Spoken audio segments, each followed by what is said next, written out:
Right, well, here we are. Good morning, everyone. I'm Matt Linett, and today you are invited to have coffee with me. And the subject of today's stream is going to be manners. Specifically, why are manners important? Why are manners important?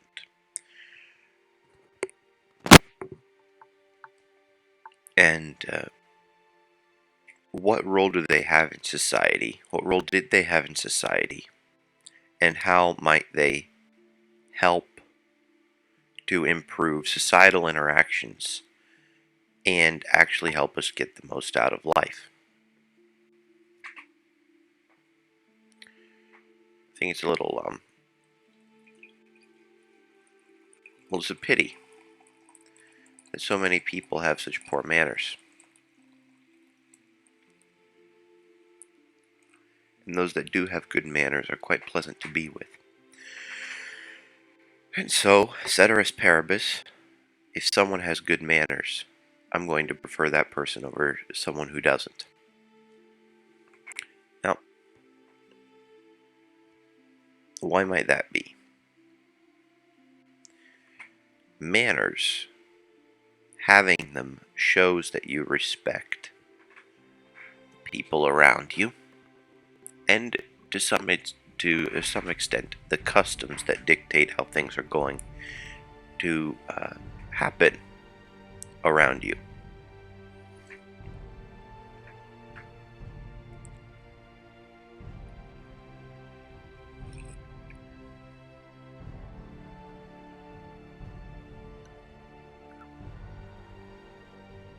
Still think I might have made the coffee a little too strong today, but I can deal with it this time.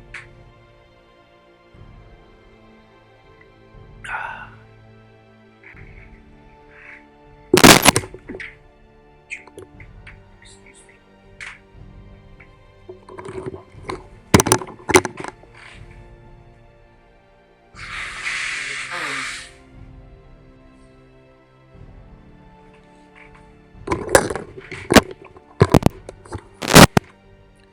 Well, please do excuse me. The allergy environment is pretty bad. It's getting to be the end of July, and so, interestingly, in Finland we call July heinäkuu, specifically because, well, it is the season of grass and the season of harvesting hay and things of that nature. So,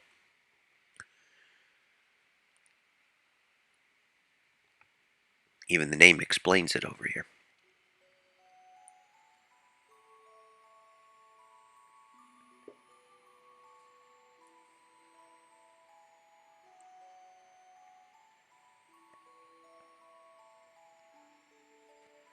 Now, an interesting thing is,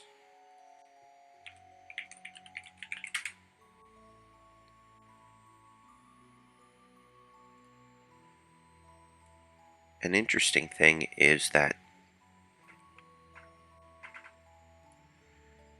when we have manners, when we decide to behave in a mannerly fashion,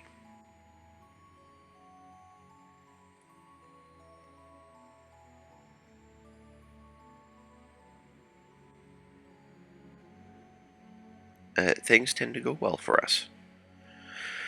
Because human beings are social creatures. And we certain stimuli. The first way we respond to certain stimuli is by looking at something and saying, oh, this is a threat. I will either fight it or flee. Oh, this is something gross.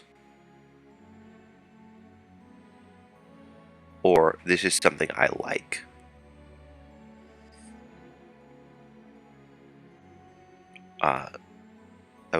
Way number two is this is something I like.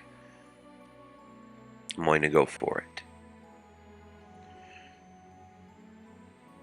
And the third way, well, we won't necessarily go into it. We'll just fear. Oh boy. There is something wrong with this. There is something wrong with the connection. There we go. Hopefully that'll make things just, especially given the fact that we are social creatures, can cause us to be in a bad situation in life.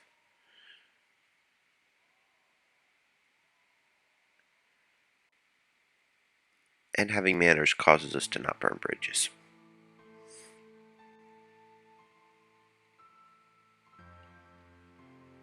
Having manners, I would also contend, would help us, in terms of a society, to have the kind of soft control on our actions that would cause us to actually be able to have more freedom in the end. In other words, if we self-discipline, then we would have less room for having some other kind of a discipline winding up being necessary.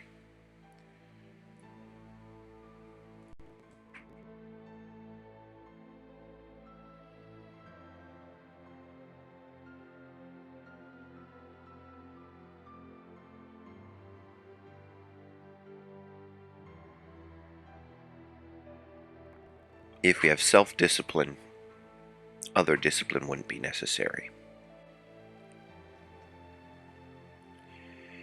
If you'll notice that recently, pretty much all over the Western world, government has been getting bigger. Government has been getting bigger for a long time, and government generally has the tendency to only get bigger.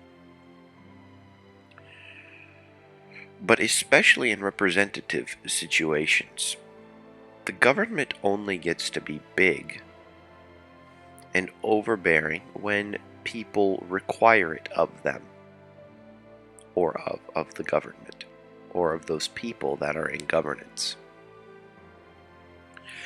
In systems that have democratic measures, the only reason that the government gets bigger is because people consent to it. Or at least a mob, the masses, would consent to it.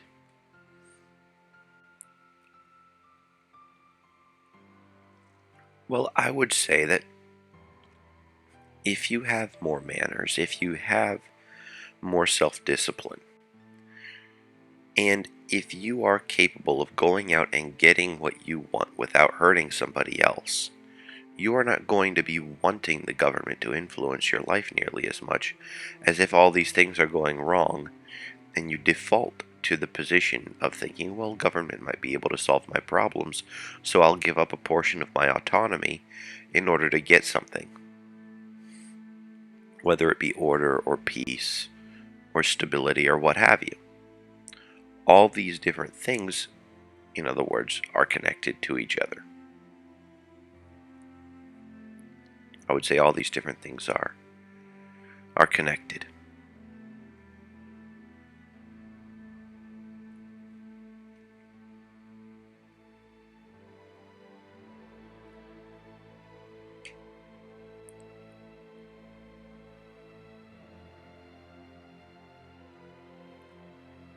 Now, let's take, for instance, social circumstances, and let's take, for instance, a more extreme case. Let's say I am very introverted, which I actually happen to be. This whole extroversion thing is quite draining for me, and the only reason I'm actually doing it is because I value you. I value other people, and I would like to be able to put something out that is helpful. But it's not the easiest thing for me to open up. It's not the easiest thing for me to get here and have something to say. And I know that a lot of you watching this stream are as introverted as I am, maybe less introverted, and maybe more. But I would say that we would be in the same general ballpark of how introverted we are. Nevertheless,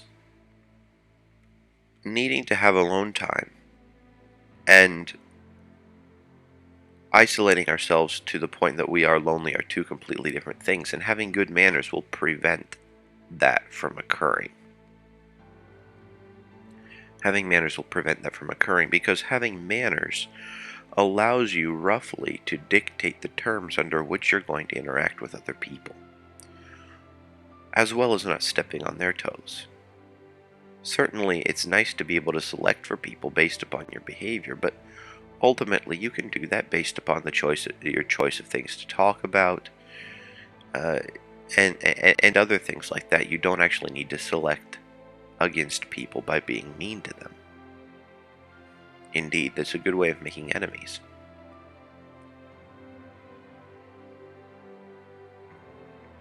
The problem is that most people nowadays don't actually have a clue as to how not to make enemies.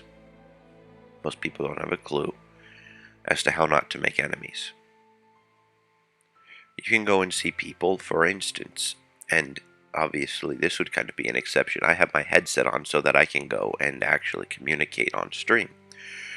But you see people with their earbuds in all day. You see people with their smartphone in hand all day. You see people refusing to engage in a mutually beneficial way all day. Now, granted, these even being willing to say hello can be a big step, but it's one that I would argue is at least a part of being human. It's at least a part of being human. And so, making the effort to get along with other people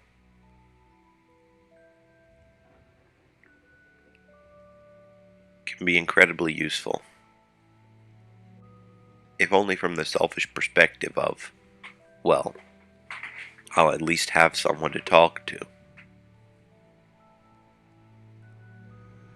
If I need it, and I can be that for somebody else because, well, I wouldn't expect something out of somebody else that I'm not willing to provide myself.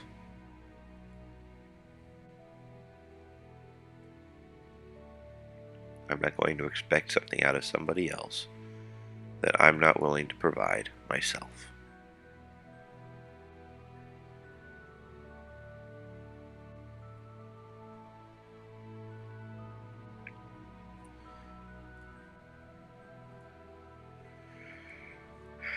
Secondly, in school and in work and in play, having good manners helps in that whatever the context is, there's a particular set of behaviors that shows respect for others. Now, there are certain contexts in which, for instance, showing love would be appropriate, but then pretty much any context is okay for showing respect. You can vehemently disagree with someone and still show them respect. Indeed, even in society, I'll give you the extreme example. Even after or during the process of capital punishment, even in the process of capital punishment, there are certain procedures that are in effect. And they serve to both respect the process, to demonstrate respect toward life as such, and to actually respect the person being put to death. And every single civilized society today has certain things that it respects, and certain, I suppose you could say, traditions that are espoused. And even if there are, many things wrong with what the establishment says and does, even being anti-establishment doesn't mean we need to be disrespectful.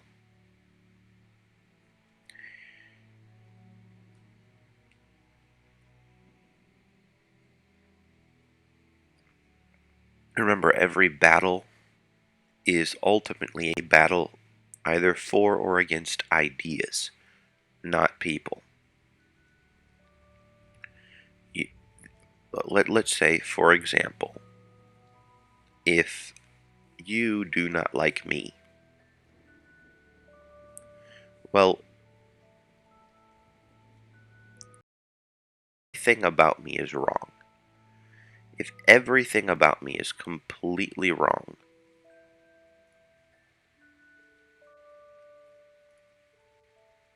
well, what does that say? What does that mean? If everything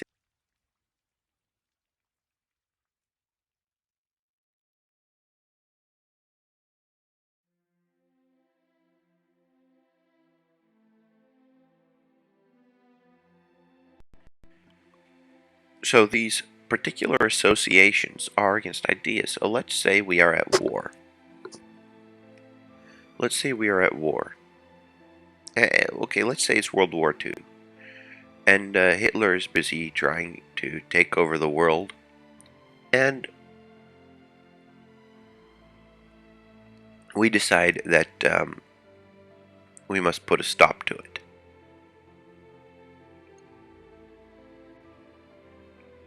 Or let's say that we are stuck in the USSR. We're stuck in the USSR. And Stalin is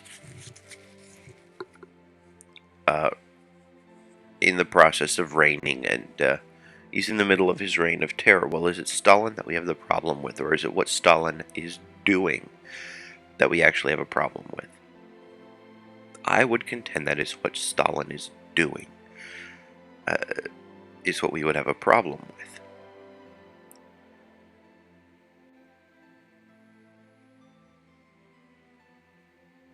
There are certain transgressions that he has committed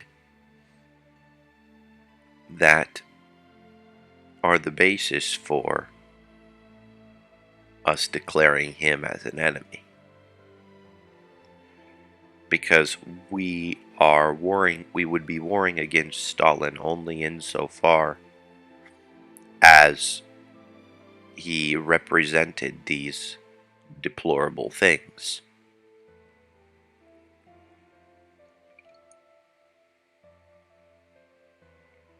And if all of a sudden he were to, for instance, have a change in heart, well, that might not necessarily mean that he wouldn't need to pay for his crimes. But at least we would know that the trajectory would be right.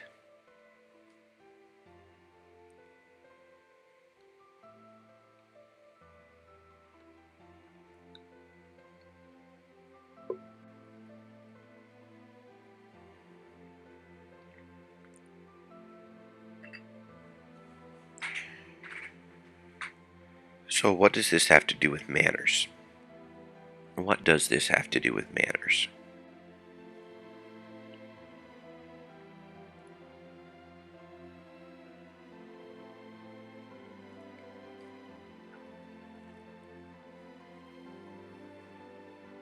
Well,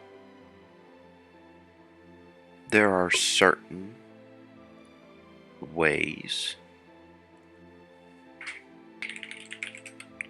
and I'll actually give an example from here, if I can find it.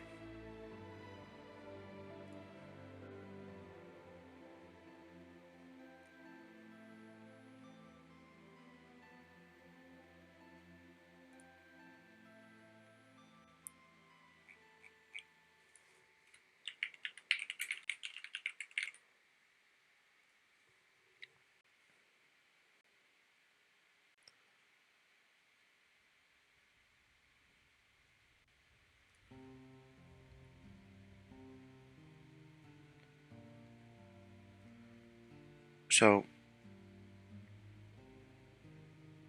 the golden rule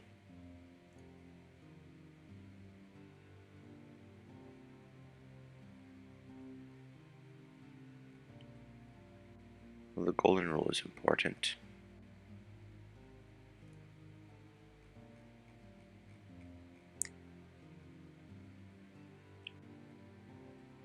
Where in the world is this?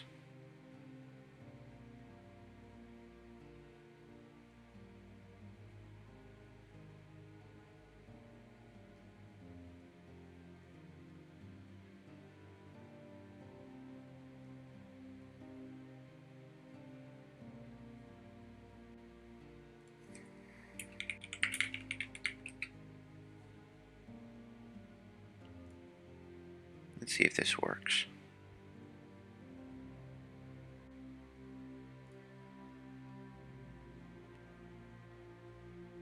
Here we go. I will put this into the...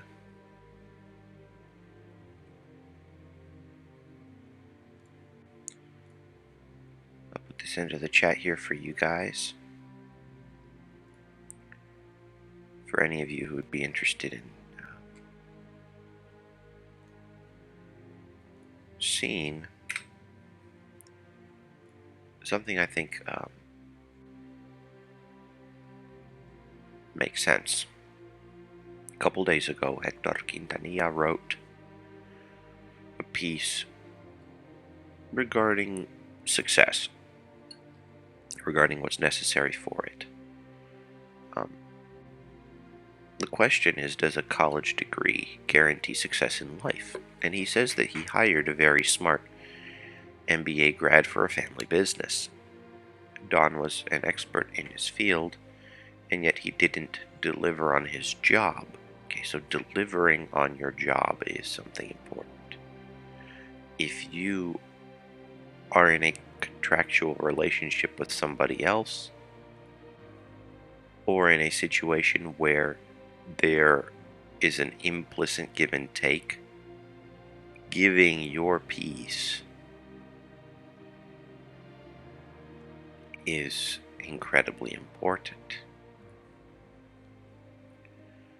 His arrogance was such that it made him feel entitled to his paycheck simply because of his academic achievements. He was a terrible employee, very difficult to work with, lacking teamwork and leadership skills. Even though his technical expertise was unquestionable, his lack of soft skills forced me to fire him. So, to answer your question, does a college degree guarantee success in life? Well, there's a common misconception that a college degree entitles us to a job, but the truth is that employers want to see much more than that. A degree is a certification that states that you have certain technical skills. But these academic achievements will not guarantee that you will be a good fit to the workforce. I don't care if Einstein is applying for a job in my company. If he doesn't fit into our corporate culture and values, I can't work with him. So here is a list of 20 things that are important to Hector, that I would also say would be very important to me when hiring or just when dealing with people in general. The first one is honesty. Second would be reliability. Honesty and reliability are two big ones.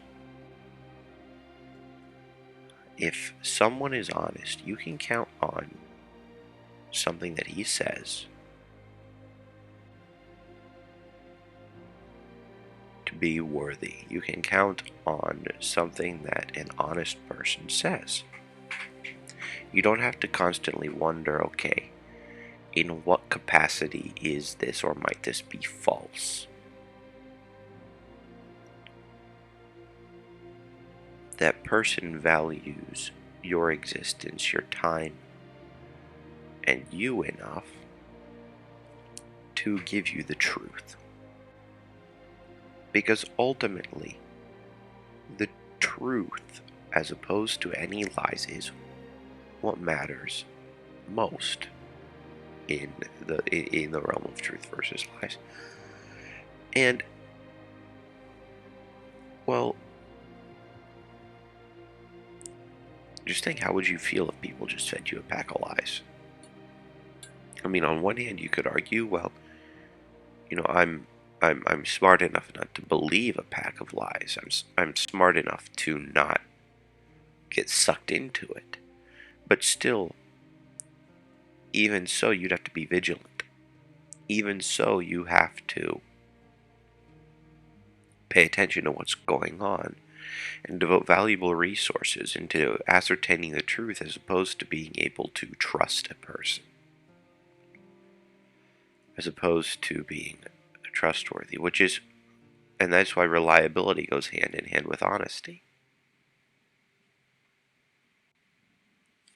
If you can make yourself a constant in people's lives, if people generally know what to expect from you, even if they know to expect the unexpected sometimes, at least they recognize your character as being what it is.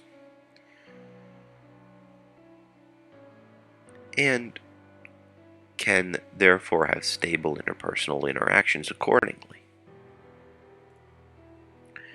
Flexibility. So that means that if, for instance, something works today and it doesn't work tomorrow due to a change in circumstances, you're demonstrating a willingness to change what you do in order to fit the task at hand.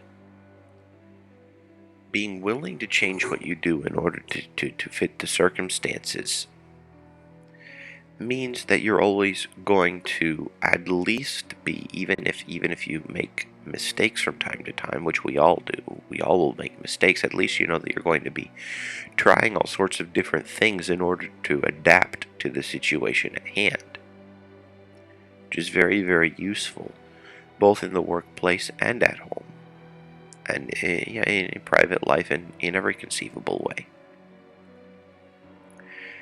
Team skills, which is that can be difficult because the nature of teams has, to some extent, degraded, as the expectations for the nature of interactions have degraded.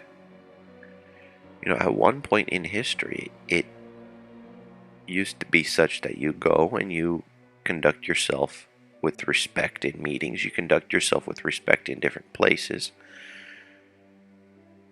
You have poise and so on, and that it would get you through, and ultimately it will.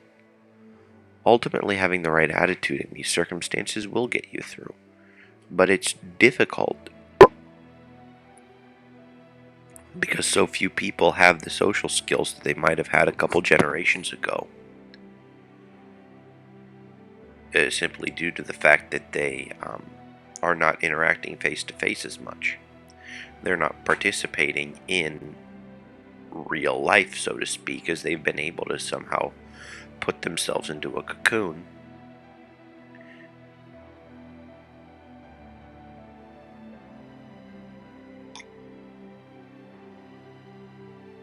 or isolate themselves on an island, so to speak. And so part of what is necessary in terms of social skills is to be able to interact with people that don't know how to interact with you. And that means that sometimes manners rules might get thrown out the window in favor of things that are quite universal. And by manners rules, I mean, of course, the culturally specific ones. Many cultures, and especially in a world that is multicultural, in a world that has people from everywhere interacting with other people from everywhere, means that we need to have some sort of a basis of interaction. Do for instance, when you meet somebody, do you extend your hand for a handshake? Do you bow? Do you put your left foot in, take your left foot out, put your left foot in, shake it all about, do the hokey pokey, and turn around? What is it that you're doing? Well, those sorts of things. I would say I very much appreciate a good firm handshake. Now, you can gauge a lot about a person based on how he shakes your hand. And so having that element of interpersonal touch communicates volumes. Both instinctively and intuitively, you could kind of gather, or you can just analyze the handshake and go, oh, well, this person could be this way, or this person could be in this kind of a frame of mind right now. This is what I can kind of expect out of a person. And certainly there are psychopaths and other people that know how to modulate these, masters of influence and so on. But these are the minority of people. And of course we need to be wise in our interactions with other people, not to get manipulated into doing something we don't want. But just being able to walk up to somebody and say, hello, I'm Matt. It's nice to meet you. And have it be welcoming and have people know, hey,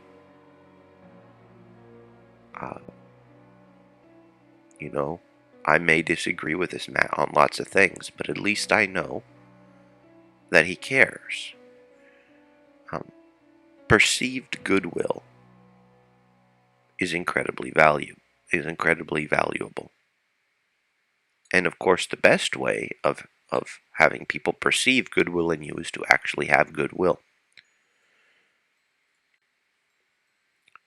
Cooperation. So that goes with team skills. That means that if there's something that necessitates the participation of many people. Hi, Ale. I just went back to the chat. If there's something that necessitates the participation of many people, knowing how to interact within that framework, whether it be through practice or through study, and I would highly suggest that it be through practice. People are forgiving. People are very forgiving. And practice is the best teacher for this. But you can consult some references if it really winds up being difficult. Adaptability and flexibility are quite similar, so we'll leave those. Ability to follow rules. And that works especially when you're in a particular environment, even if the rules might seem silly. There are certain times that we have to adapt ourselves to our environment. There are also other times that we have to adapt our environments to us. But if there are social rules that say, well, you need to dress a certain way, you need to talk a certain way, you need to do all these different things, ultimately, a lot of these social rules, and here I am saying, for instance, in the educational system, that homogeneity is a bad thing. I'm here talking homogeneity's bad, homogeneity's bad, homogeneity's bad. Well, I could say, well, there are some circumstances in which putting on a three-piece suit and conducting business is just the thing to do. And why would that be? Well, if you are putting on a three-piece suit, you are not distracting anyone else. If everyone is wearing a three-piece suit, or if everyone is wearing a two-piece suit, or if everyone is wearing approximately the same thing, the question isn't going to be any more on what is this person wearing. If everyone is speaking the same language, or at least doing their best to communicate clearly and effectively with everyone, the question isn't going to be so much on communication style, but as to the content of what is said. So, social rules, rules of engagement, so to speak, as long as they are fair and right and good. Specifically, I would say as long as they are fair to everyone who is engaging in them. Follow them. Just follow them. Because if you do follow said social rules, you can take the energy and attention of people off of the things that might be otherwise problematic and put it onto the things that are actually the subject of what's going on. That's why there are uniforms. That's why there are dress codes, or lacks of uniforms and lacks of dress codes to signal something else. Positive attitude and self-supervising. That's important. That's very, very important.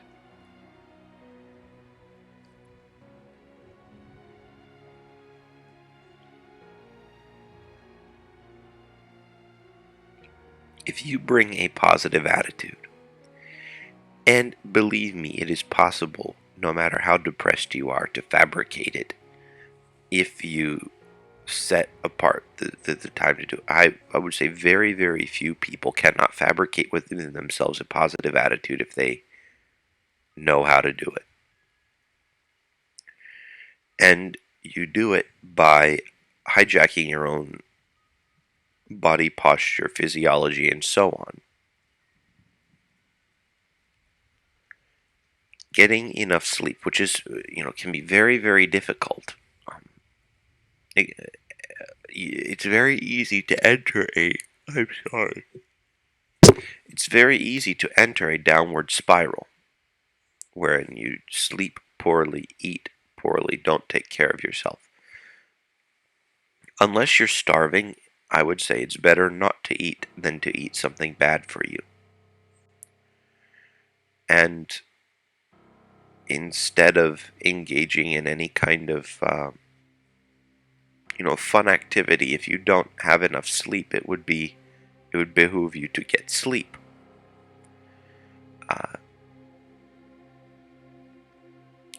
Having blue light filters on your electronic devices, if you need to use them throughout the course of the day, can be incredibly useful due to the fact that it'll stimulate you less at night.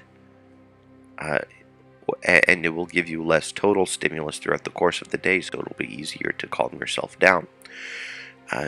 Taking care of these basic parameters, don't eat simple carbs, don't deprive yourself of sleep, and show up ready to have a positive attitude everywhere that you go, and let your attitude not be contingent upon what other people do. Now, granted, I and everyone else that I know, and everyone else that I know has a lot to learn in this regard. But I know that the people that can consistently, or more consistently than other people, do this, wind up becoming incredibly successful.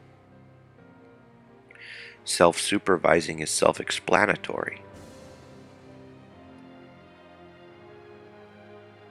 This goes right back to number 2, reliability. Reliability is important.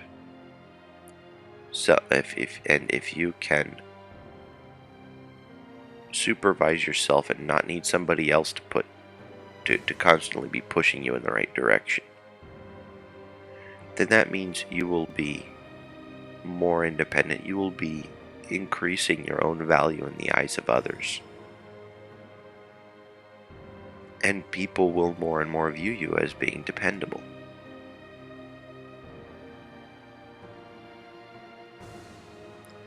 Good references, well, you're not going to get good references unless you've gone and conducted yourself honorably. Your reputation precedes you, so ultimately I would say not only good references, but a good reputation. Good reputation is important. Interpersonal skills and motivational skills, those are also very good. I mean, Hector, he hones in on some things. If you know how to deal with other people, and you know how to motivate other people, and you bring the positive attitude through, I mean, a lot of these skills are intertwined with each other. People won't allow themselves to be motivated by somebody that they don't have some sort of a strong feeling toward. I mean, I suppose you could have someone motivate through fear, but you would also have somebody motivating through love, or through respect, or through communicating different kinds of things. Through philios, for example, would be a very good example, through brotherly love, through caring and compassion, and this goes back to um, having people understand that you have goodwill. Hungry to learn leadership skills. Well, leadership skills are, on one hand, very complex, and on the other hand, incredibly simple. On one hand, they're very complex, but we'll look at it from a simple perspective. Have your stuff in order, be confident, and proceed while motivating other people to do the same. That is how to lead. What's the saying? Nobody will follow an uncertain horse into battle. And that is why a lot of people that take too many contingencies into account, or a lot of people that go and overly complicate, and I'm going to obviously completely butcher the idea of overcomplication of things because I overcomplicate things a lot in my own thinking. Um,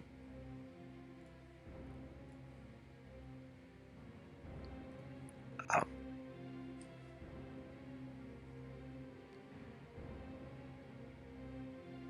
but not coming across as a complete incompetent nerd in whatever context you happen to be.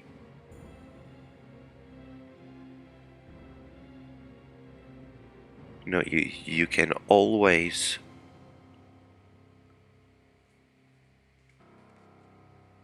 if you're going to say something, there are different ways of saying it, or you can just keep your mouth shut. Like if you need something from somebody else, or you're trying to get a bunch of people to go somewhere, you're trying to get a bunch of people to accomplish something, you need to communicate simply, and you need to communicate to whatever audience you're trying to lead. If you're trying to communicate to below average IQ people, below average, the way you communicate is very simple, one-step instructions repeated multiple times. And either an air of authority or an air of friendship, depending on the context. The way you lead normal people is very simple. You give them no more than 3 instructions at a time. Have them repeat these instructions back to you. And already have their respect. And then, if they forget, then a gentle reminder is often all that's necessary. For dealing with above average people, you can maybe start adding in principles. You can maybe start adding in principles and talking about them. But getting average or below average people to work in the realm of principles can be difficult. And it takes an awful lot more time and effort to get them to that point, because the assimilation of information might be a bit more slow. So you can go and not necessarily have to spell things out as much to above average people. Then, once you hit a particular threshold, you can switch from the concrete to the abstract in terms of the way you lead and give instructions and so on. But for most people, you cannot motivate in an abstract sense, and you cannot lead in an abstract sense. The concrete, in other words, is the least common denominator of all the different numerators. And so, depending on who you're trying to communicate to, you're going to have to talk at their level. That is unavoidable. You can't help it. And ultimately, depending on the depth and breadth of what it is you want to discuss, you may wind up having to limit yourself to a certain range of topics and a certain range of levels with a certain audience. That's why it's also very important to be able to find your own peers, no matter who you're dealing with. Because, especially if you're on the right end of the bell curve, that can get to be difficult. But it can certainly help you rest and rejuvenate and so on, if you do so. Good personal hygiene, well, that's self-explanatory. Bathe regularly. Brush your teeth. Periodically, if it's a hot day, take a rag. Wash your face. Wash your armpits. Wash your groin. Occasionally get a haircut somewhere in between every 2 weeks and every 2 months, probably. If you can't go and afford somebody else getting a haircut, get a cheapy pair of hair clippers and because something is better than nothing. You can just have a length for the side and a length for the top. Speaking of which, I'm probably going to have to do that here shortly. A growth mindset and critical thinking. A growth mindset is incredibly important. And I think that would go right hand in hand with tenacity. If you have a growth mindset, you will be tenacious. You will pursue your goals and you will not give up. If you have a static mindset, if you don't think that you can actually grow, you're not going to make the effort to do so. Because ultimately, every single struggle that we have winds up being a character struggle. We need to develop ourselves into being the kinds of people that we need to be in order to accomplish what we're setting out to do. And having a growth mindset is just a modern day way of saying, keep at it, learn and adapt. And critical thinking, well, just don't be dumb. Okay, now I'm going to go back to this and see. Jacob. Hello, Jacob. How's it going? It's going pretty well. No, I'm not doing this every day.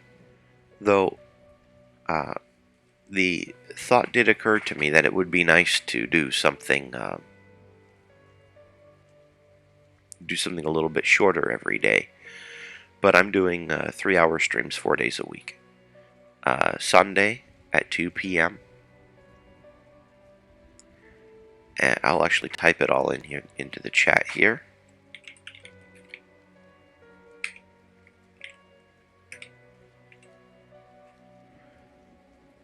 And then Monday through Thursday,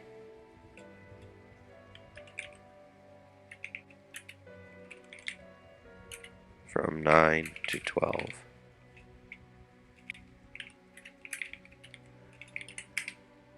(9 p.m. to 12 a.m.) I'm contemplating doing a little something every day. I'm contemplating it, but I'm still not certain that I'll be able to pull it off. If I do, I might decrease the length to 2 hours.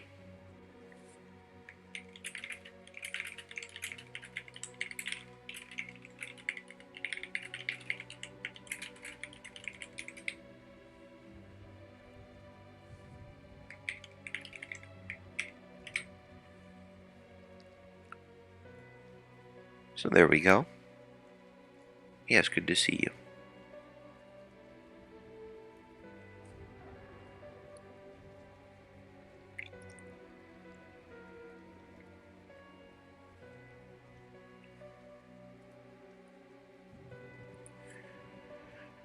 Another thing that's important to do with regard to manners is to think about what it is, how it is that what you say will be received.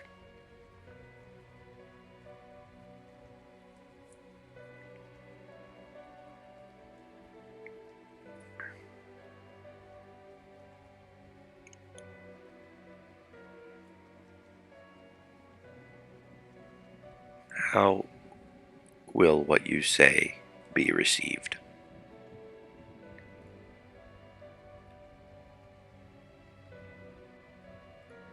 Like, let's say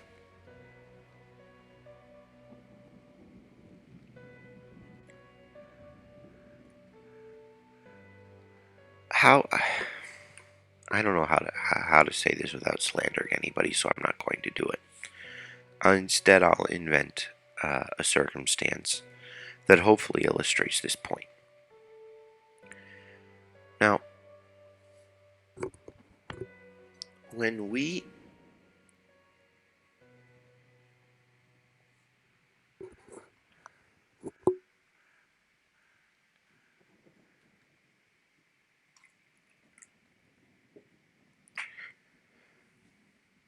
communicate with someone else,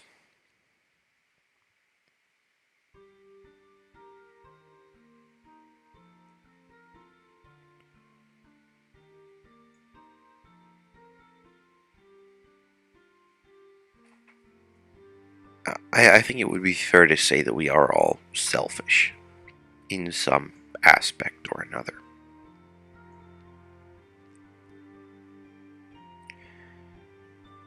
And that goes for the altruist as much as anyone else.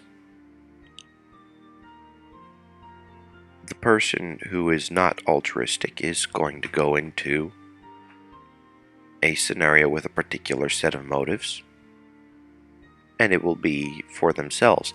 The altruist will go into a social circumstance with the view of, okay, well, I'm going to go and do these different things for these other people, but ultimately that which is derived is some sort of personal satisfaction of some sort, of some sort. I don't know quite what it might be.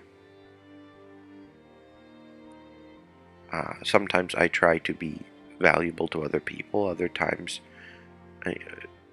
I'm not going out of my way to do that. Like if I'm going out on a run or something, I'm not going to necessarily stop my run in order to go and have a chat with somebody, even if I know them very well. Whereas if I were in another context, I might go and have a chat with somebody, or what have you. A lot of it is context dependent. But let's just assume that everybody has a particular agenda in mind when coming to the table.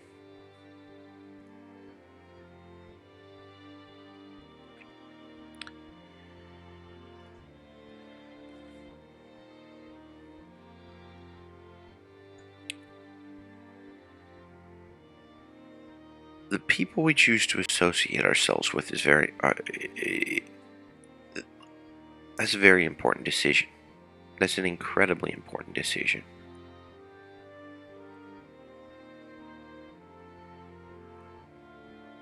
And the words that we choose to use with people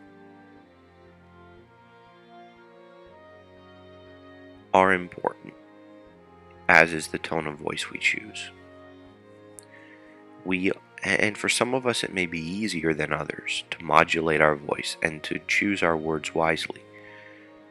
But these are things that can be learned and practiced.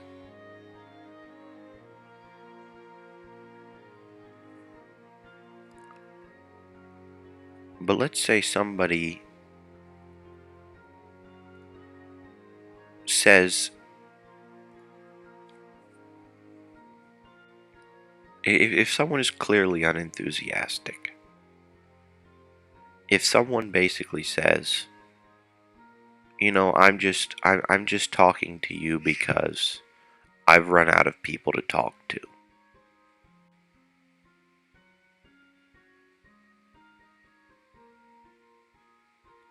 Well, what does that indicate? That indicates then that you are a very low priority in this person's life. It's like, well, why even bother? Why even bother? The only reason that you would interact with such a person would be because you care about this person and this person's well-being would be more important to you than your own ego. I mean, there are some people that go and impute good things.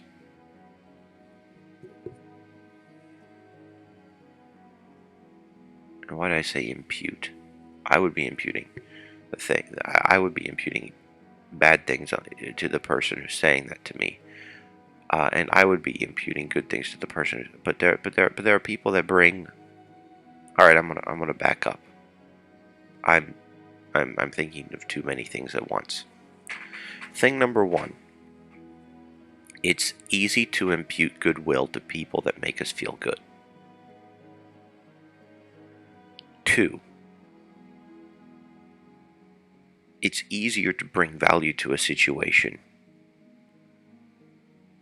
if you haven't gone and burned the bridge of goodwill first. So these social interactions all revolve around goodwill. Every last one of them. And I'm betting that those of you watching this stream, those of you who have, the patience to deal with my ramblings, the patience to deal with my struggling to articulate some seemingly off-the-wall point, know that either I'm somehow neutral, or have goodwill towards you, and I'm here trying to produce something valuable for you. I'm here trying to have something nice to say, and that however weirdly I may come across, you know that, well, at least he's trying. At least he's trying. And so I can be here and I can mumble and I can repeatedly screw up because there's an element of goodwill. It's an awful lot more difficult to go and glean important information from people if we assume that they have ill will toward us. The kind of information we can glean from them is very different.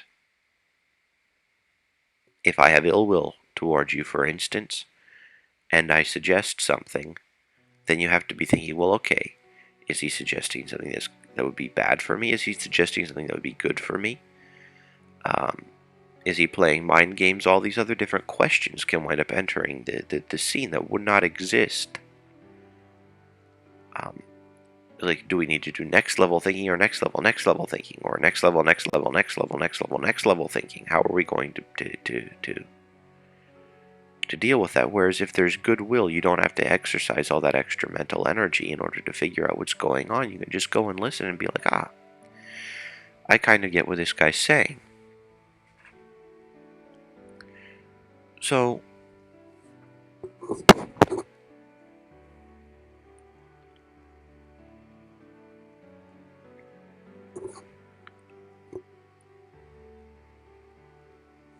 if I go into the stream and I go and I let you think, oh boy, everyone who's watching this stream is a useless turd, I don't want to have anything to do with you. Well, then why in the world would you watch that stream? And by the way, I don't think that. Quite the opposite. I'm very, very thankful for everybody that's watching the stream, and I'm hoping,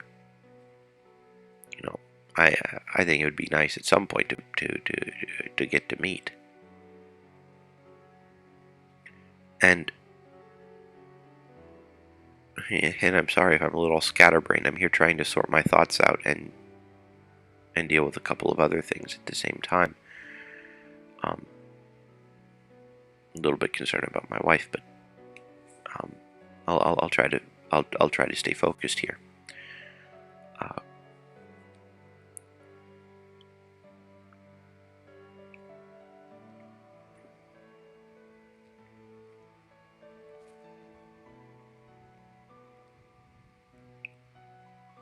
So if you're not going to attempt to establish goodwill. They don't have an interaction at all.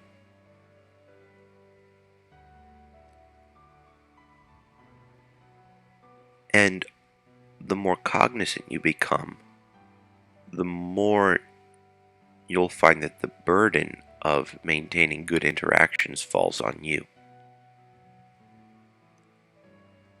That is the price that we pay for being able to have the kind of life that we want.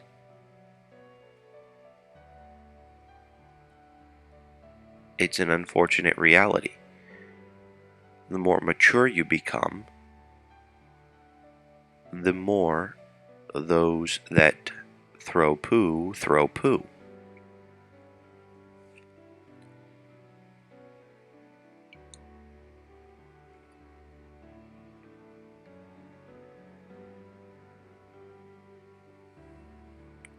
And that's just a fact of life. And graciously dealing with the poo throwers, and graciously dealing with those that perhaps have ill will, or those who are outside of their emotional comfort zone, being able to make wise social decisions in spite of whoever else is around and whatever else they're doing is a very important meta skill to have in life. And unfortunately, the only way of learning it is to do it. And the only way of doing it is to constantly run up against these weak points and hammer them out. I mean, I would have loved to see a decade ago. Oh man, I would have compared to how I conduct myself now. If I would have looked at myself a decade ago or a decade and a half ago, I would have been hopeless.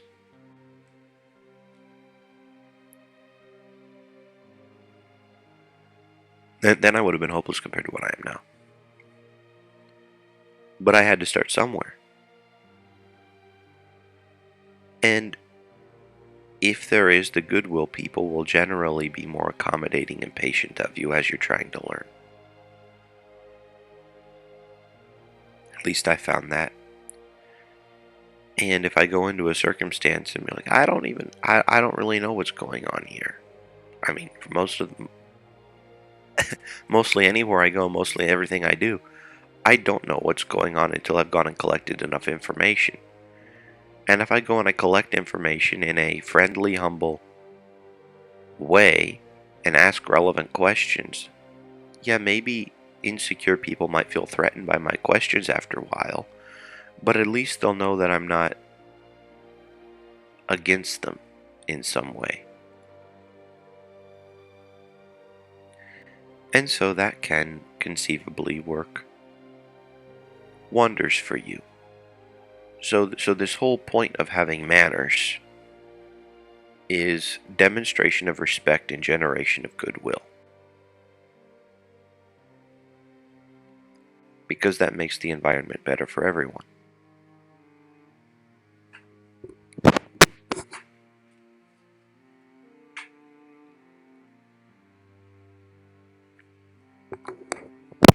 Furthermore, there is a lot written on the subject. There is a great deal of information written or on YouTube on the subject of how to conduct yourself. Lots of it is a variation on the same theme, and lots of it could just be discarded as worthless. So what I would suggest doing, if this is a subject of interest to you, would be to look at 3 or 4 things that tend to come up often. And just pick one of them that you think will be high yield for you and put a concerted effort into working on it.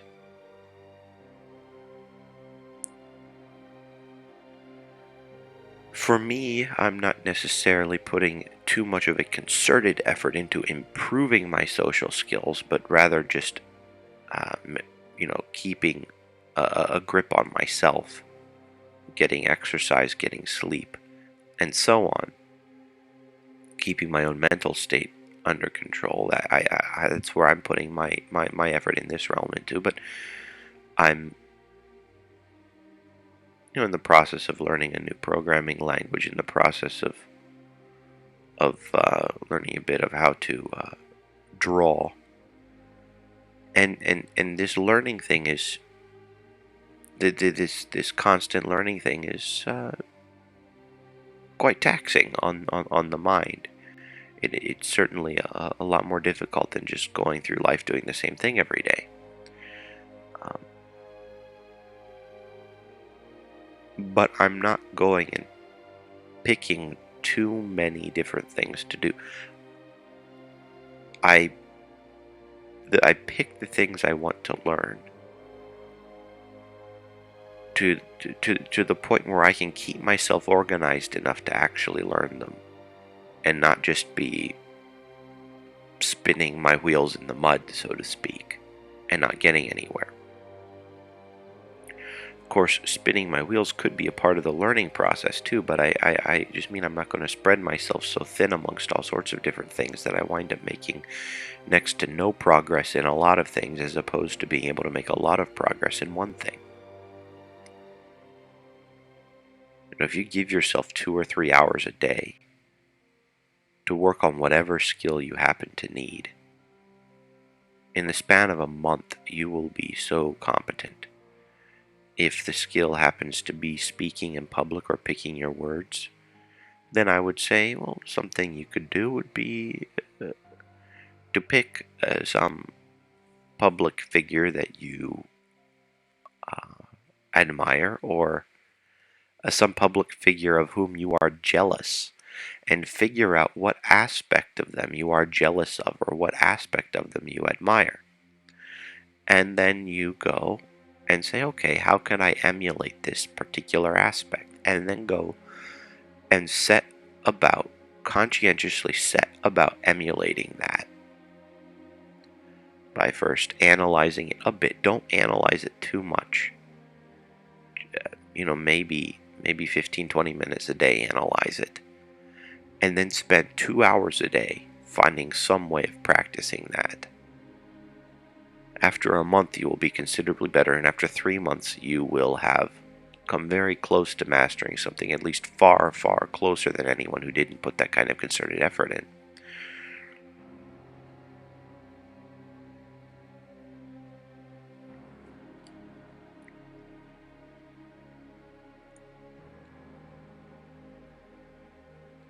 And, for any of you watching this video, if there's something that you do need help with, I do coaching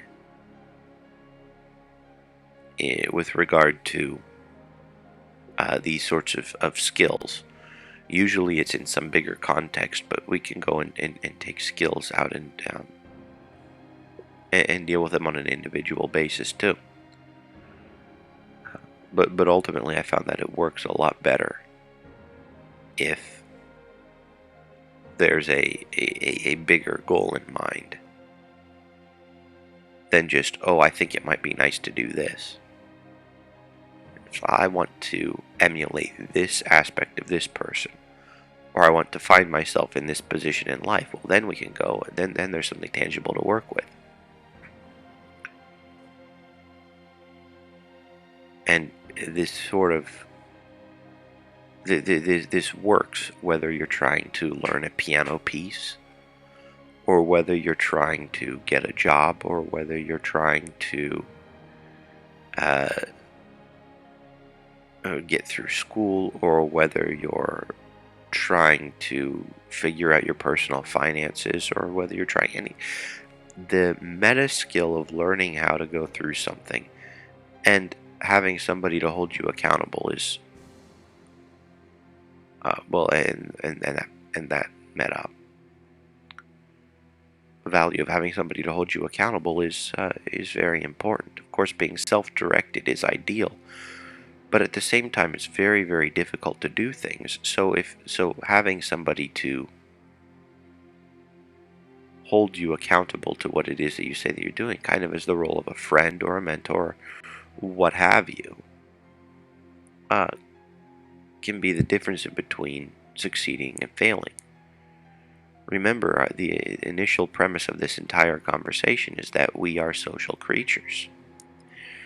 And being social creatures, there are certain elements of a social environment that cause us to thrive.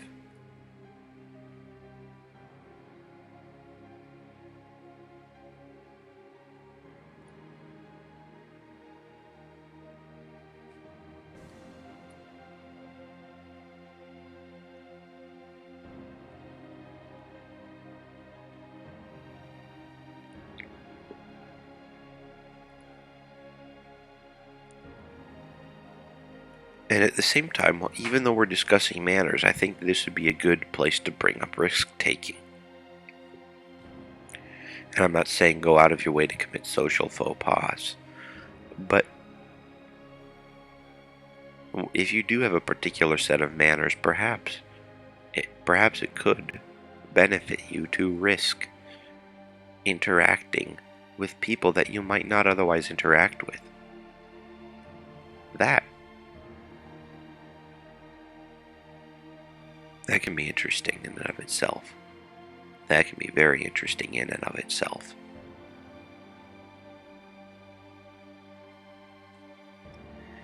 I'm going to let you know here that I'm going to need to finish the stream in about 1 hour due to the something going on with my wife. So we'll take an early intermission now. I'll come back in approximately 8 minutes and then stream until quarter after 11 Eastern Daylight Time. Quarter after 11 Eastern Daylight Time we'll stream until. In the meantime, let's see if I can't get this clock thing to work and the noise thing to work. And we'll look forward to seeing you on the other side of on the other side of the intermission, if I can get to this at all. See ya.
Right, well, we're back.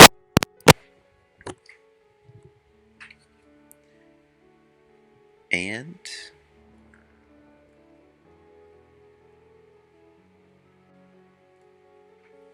alright.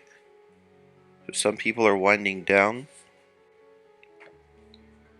and other people like me are trying to get enough caffeine in my system to be able to actually function.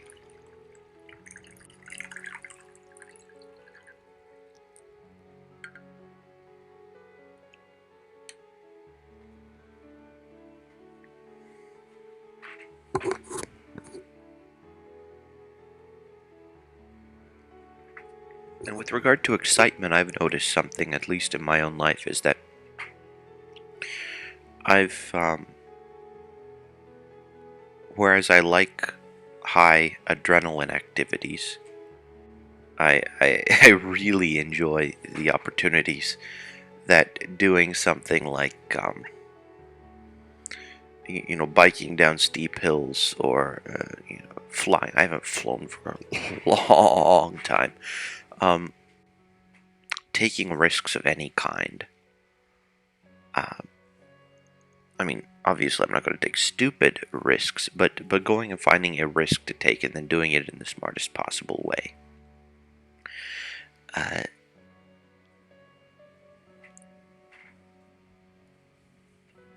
those kinds of things are fun.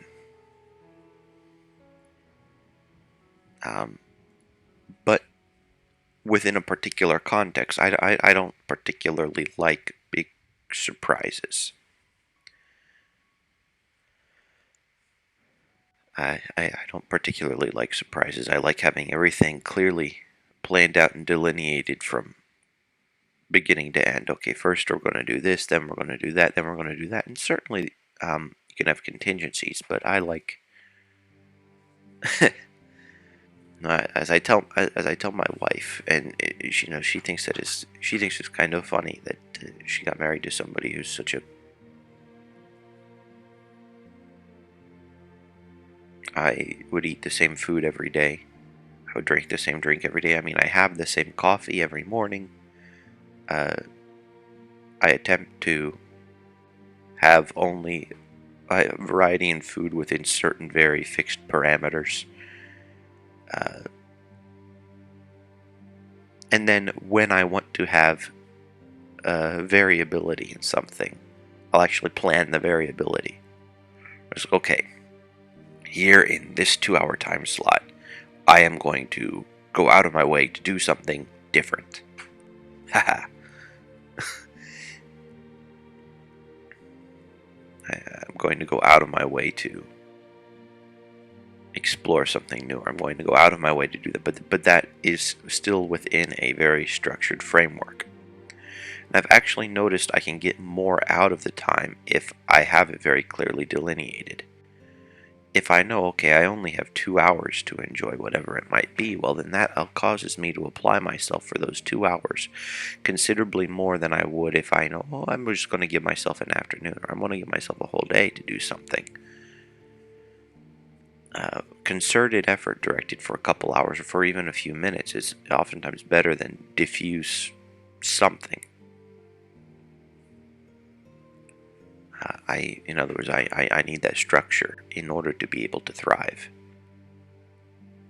And so I have a self-imposed structure for life. Self-imposed structure for life, and it's quite pleasant.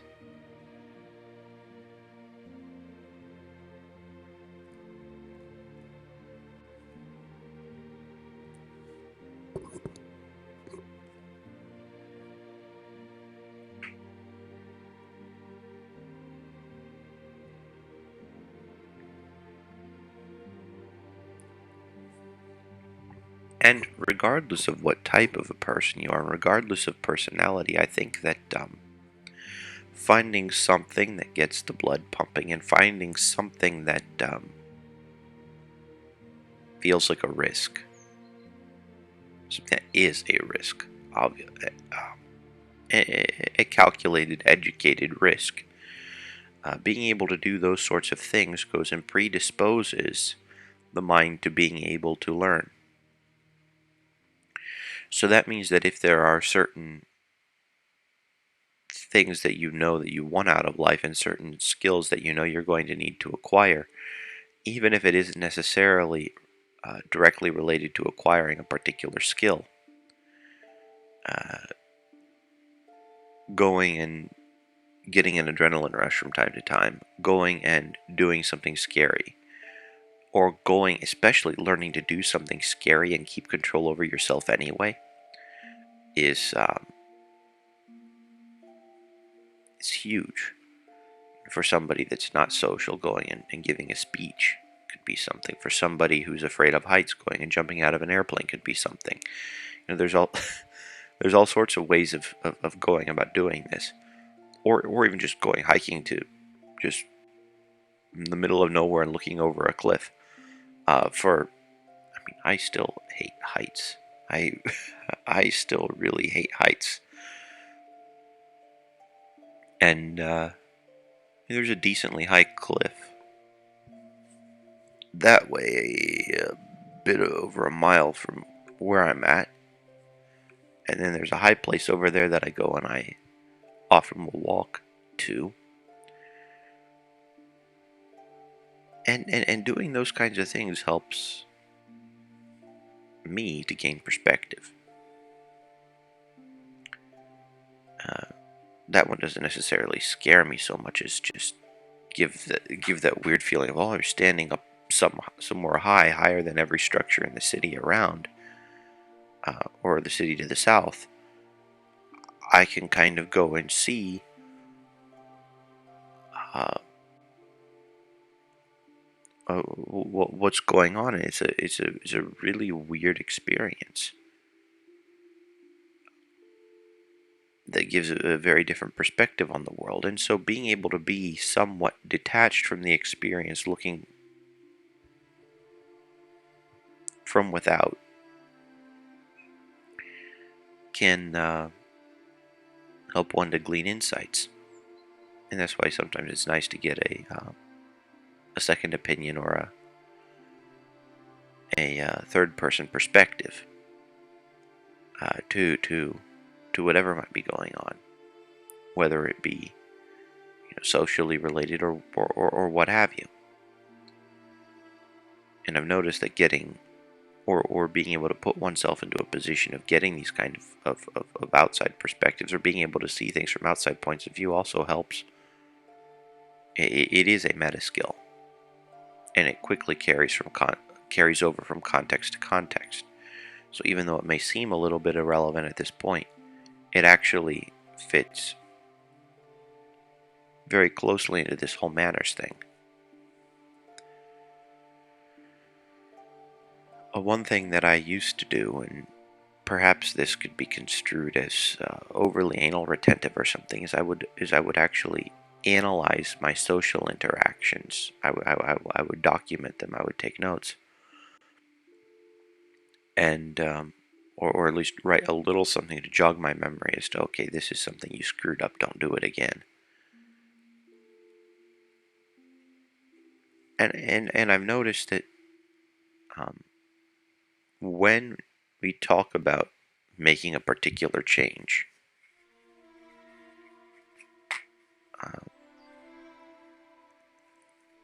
at least I do a good job of, and I think we all can, if we're honest with each other, know what it is that we screw up. It's easier to know what it is that we screw up than when it is that we did something right. Because, if something goes right, that means all the pieces fit together. But given the fact that our feelings do act as a very useful preconscious or subconscious barometer of what's going on, we can go and figure out generally where we might have gone wrong. But if you have a place where you go wrong, we hear on a quite consistent basis that it's important to focus on the positive rather than the negative, because what we aim at is ultimately what we have a higher chance of getting. So if we have these things where we're constantly going wrong about something,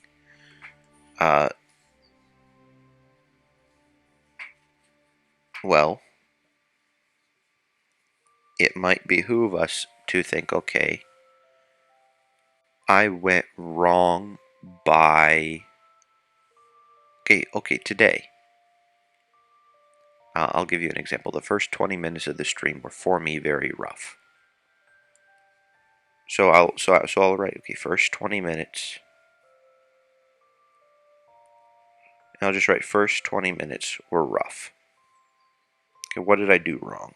What did I do wrong in the stream? I know that I was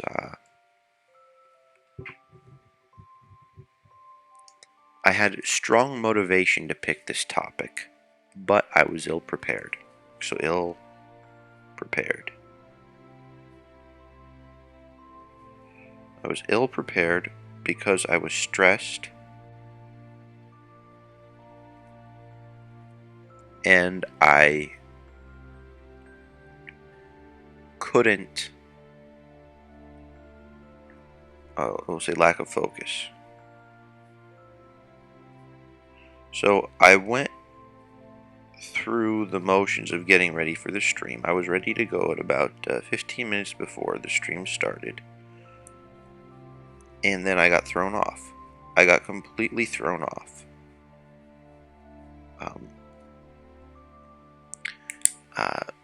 By something by a private thing. But if I go and I focus, oh, you're ill prepared, you're stressed, you didn't focus. Well, that's not actually going to help me very much. Okay, so I was ill prepared. What could I have done better? Hello, Mrs. Wife. What's up? Say again. Okay. Yeah, I think that you won't be within the realm of this, or within the scope of this camera. Okay. So I was okay. This is actually interesting because my wife just came in. I was ill prepared for this stream. So what could I have done to be better prepared? Well, I could have decided that, I don't know, first I guess I could have decided I'm not streaming this morning. That would have been one option. Another option I could have done was, make it abundantly clear to my wife that I was streaming. And then I would have been able to get my head a little bit more clear. Another thing I could have done was go to bed 2 or 3 hours earlier than what I did. Another thing I could have done was to work harder yesterday in order to generate the kind of environment that needed to be generated in order for me not to be stressed this morning. Because it ultimately was my lack of focus that caused me to be ill prepared. I had all this stuff spiraling around in my head as to what I wanted to say, but I couldn't structure it. So what do I get out of this? Well, okay, I can learn that tomorrow what I'm going to do, not tomorrow, because I may actually stream tomorrow, but only for an hour if I do that. And I think I'll actually do that just for practice and to see how it works. Because generally I have an agenda in place, or at least I have a list of things I'd like to talk with, and I have some articles and structure, and I deviated from that today. I was trying something new in terms of just having a general principle, and I failed. So I would say more structure. So what do I need to do in order to impute that? I need to have at least 3 pieces of material, preferably 5, that I refer to throughout the course of this in order to structure. So I would say 5 pieces of material to improve it.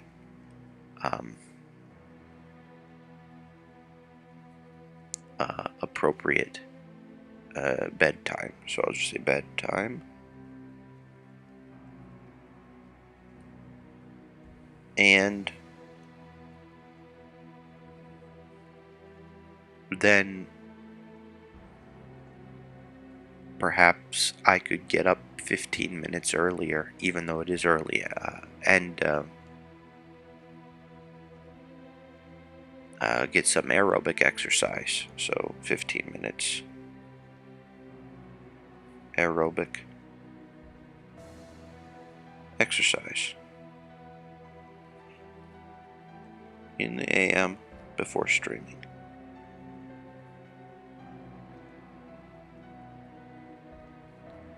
Okay, so that's how I went from being ill-prepared, stressed, and lacking focus to, okay, no matter what, like last night I should have been looking at 5 pieces of material, gotten to bed on time, and this morning I should have gotten up 15 minutes earlier than I did and done some aerobic exercise. So that's how you go from analyzing a problem to coming up with a solution, and you do that on the back of a piece of toilet paper. And this can be done in pretty much any realm. And then it's just up to you to decide to carry out whatever it is, the changes that you have set for yourself.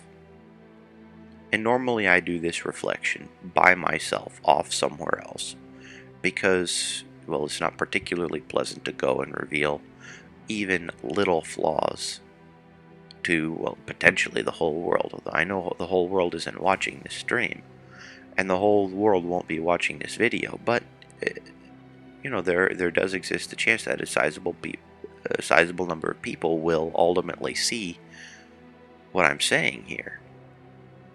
But I figure that the utility that you will gain from me telling how I suck and how I deal with it,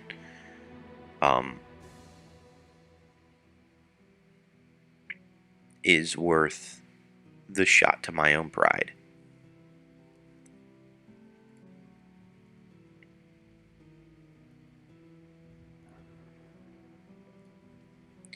And I am going to go ahead and say that I'm incredibly sorry, even though it was half an hour before I said I would end the stream. I think that I should be a supportive husband.